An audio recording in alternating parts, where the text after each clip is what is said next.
یہی کسان جب کھیت میں ایک پتلا لگا لیتا ہے تو دور سے وہ پتلا انسان معلوم ہوتا ہے، مگر حقیقت میں وہ کسان کی خاموش فریاد، اس کی محنت کی نشانی اور اس کے خوابوں کا محافظ ہوتا ہے۔ پرندوں کو یہ پتلا بالکل پسند نہیں آتا، اس لیے نہیں کہ وہ لکڑی اور پرانے کپڑوں کا بنا ہوتا ہے، بلکہ اس لیے کہ وہ ان کی بے روک ٹوک ضیافت میں رکاوٹ بن جاتا ہے۔ پرندے چاہتے ہیں کہ کھیت ان کے لیے کھلا دسترخوان ہو، جہاں وہ بلا خوف آ کر دانہ دنکا چگیں اور اڑ جائیں، مگر یہ پتلا انہیں یہ احساس دلاتا ہے کہ یہاں کوئی ہے جو جاگ رہا ہے، کوئی ہے جو اس زمین سے وابستہ ہے۔ چوہے، بندر، گیدڑ اور خنزیر بھی کسان کو اپنا دشمن سمجھتے ہیں۔ ان کے نزدیک یہ زمین، یہ فصل، یہ کھیت سب ان کے حق میں ہونے چاہئیں۔ وہ نہیں جانتے کہ اس زمین کو قابل کاشت بنانے کے لیے کسان نے کتنی راتیں جاگ کر گزاری ہیں، کتنی بار خالی ہاتھ گھر لوٹا ہے، کتنی دعائیں مانگی ہیں اور کتنی بار اللہ کے حضور سر جھکایا ہے۔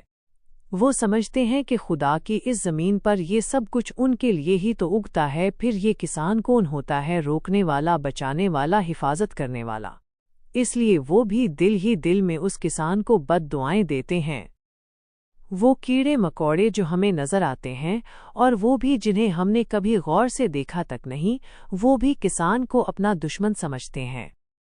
جب کسان سخت دھوپ میں پسینے سے شرابور، کمر پر سپرے کا بھاری ڈبہ باندھ کر فصل میں جراثیم کش دوا چھڑک رہا ہوتا ہے، تو یہی کیڑے مکوڑے اپنے ننھے ننھے پر پھیلا کر اس پر لعنتیں بھیج رہے ہوتے ہیں۔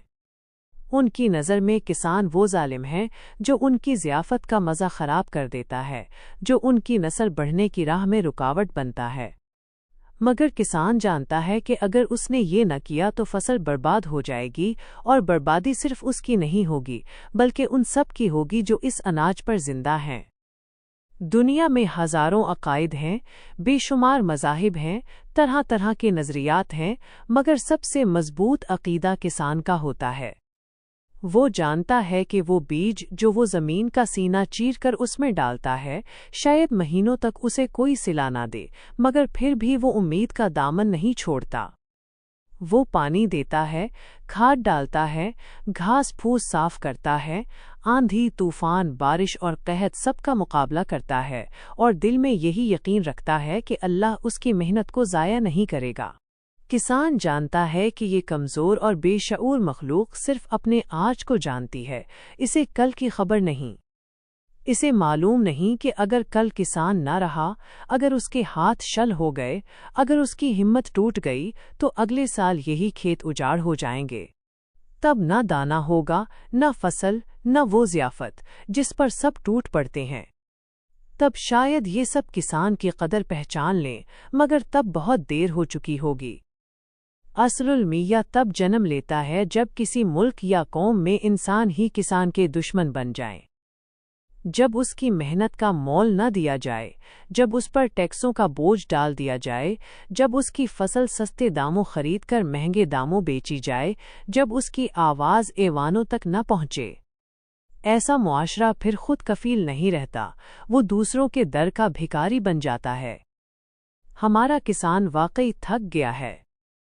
اس کے ہاتھوں کی لکیروں میں اب بھی محنت ہے، مگر آنکھوں میں مایوسی بڑھتی جا رہی ہے۔ ہماری زراعت کمزور ہو گئی ہے، اس لیے نہیں کہ زمین بانجھ ہو گئی ہے، بلکہ اس لیے کہ ہم نے اپنے کسان کو تنہا چھوڑ دیا ہے۔ اگر ہم نے آج بھی اس کی قدر نہ کی، تو کل ہمیں ایک دانے کے لیے بھی دوسروں کا محتاج ہونا پڑے گا۔